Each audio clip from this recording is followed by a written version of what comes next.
Games new to me. Please like and subscribe. Hey guys, Rob here for Games New to Me. Welcome back to what will be an InfoStellar video. I've noticed that there seems to be a lot of confusion about the PS4 Pro, so I said to myself, Rob, I'm on a first name basis with myself by the way, Rob, you need to make a video that covers all the questions that people are still asking about the PS4 Pro.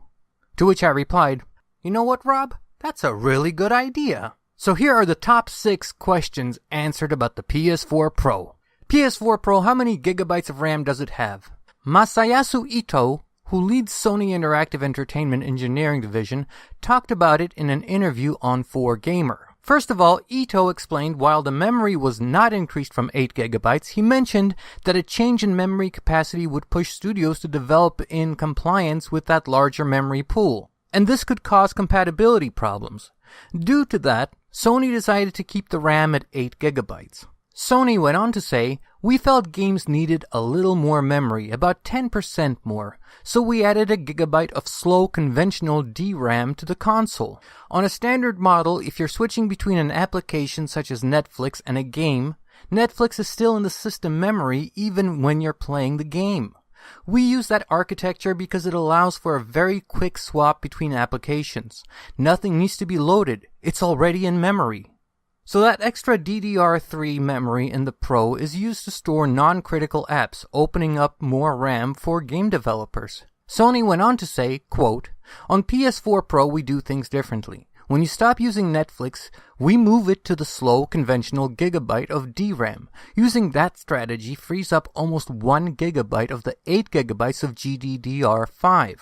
We use 512 megabytes of that freed up space for games, which is to say that games can use 5.5 gigabytes instead of the 5, and we use most of the rest to make the PS4 Pro interface, meaning what you see when you hit the PS button, at 4K rather than 1080p. So in other words, that's some fancy footwork on memory allocation in the PS4 Pro, which should give you a noticeable change in the way your PS4 Pro functions compared to the base PS4.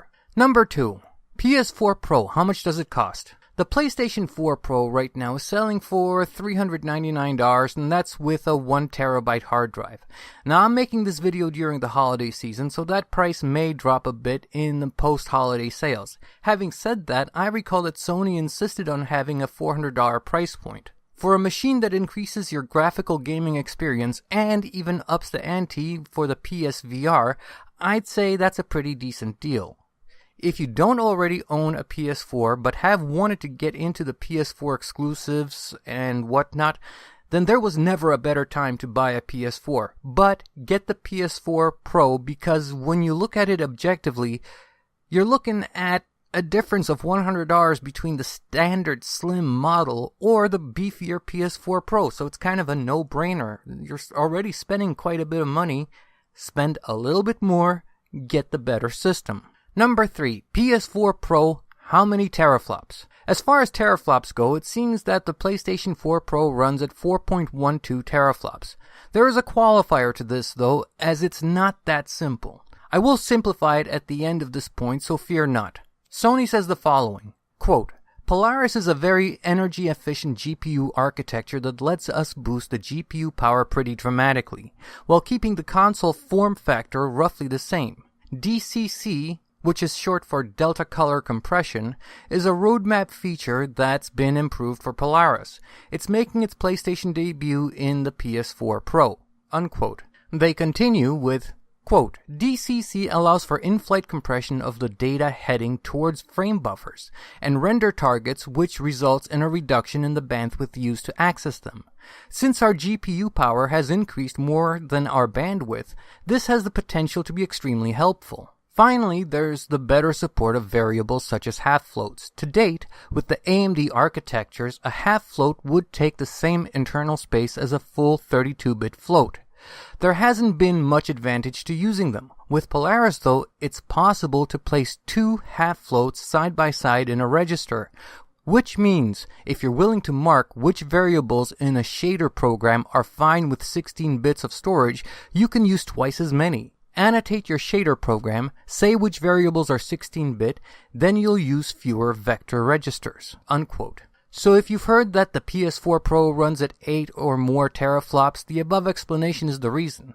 Because while the PS4 Pro is a 4.12 teraflop design on paper, once you start fiddling with it, for lack of a better term, allocation of resources, you end up with an effectively faster result than you would expect on paper with the 4 teraflop architecture. Let me simplify all that. Yes, the PS4 Pro is 4.12 teraflops, but the way it uses that bandwidth is more efficient, resulting in a considerably faster machine than the specifications would otherwise indicate. Let me put it another way. If you bought a small engine car back in the 1980s, you could expect it to be fairly slow. Today, a 4-cylinder engine in a modern car can result in more power than many large V8 engines from the 1980s. Why is that? Efficiency. Logic would suggest that the larger the engine, the more power you'll have. But that's not always true. Sometimes using what you have in a smarter way will garner you more horsepower. This is basically the case with the PS4 Pro. Number 4. PS4 Pro, how to change the HDD or hard disk drive. Changing the hard drive on the PS4 Pro is very simple. The removal of one screw on the back will grant you access to the drive, which is nested in a small cage. Withdraw the cage, remove the screws holding the drive to the metal structure. Carefully remove the hard drive from the metal frame you slid out of the PS4 Pro and replace it with a hard drive that you want to use. Replace the screws that hold the drive in the metal cage, slide the cage back into the unit, making sure you first have a good connection, and replace the screw that holds the cover over the hard drive bay. And you're done.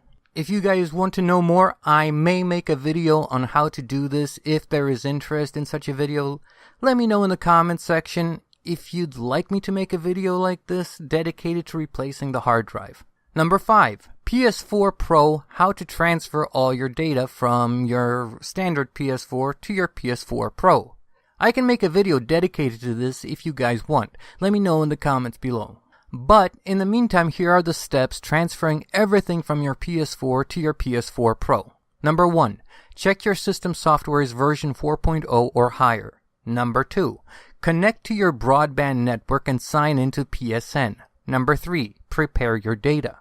Number 4. Connect both consoles with a LAN cable. Number 5. Choose the data you want to transfer. Number 6. Activate your primary PS4. Number 6. PS4 Pro and which TVs it works with. I already made a video about this, which I will have linked in the description below. Hey guys, if you have any questions about the PS4 Pro, please ask them in the comment section below. I can only inform you if I know what it is you're curious about.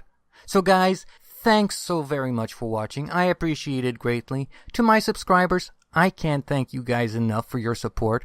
I am humbled by the growth of the community around this channel, and I am in your absolute debt. And I want you to be aware of that. If you're new to this channel, this video, or to me, won't you click that brightly colored subscribe button?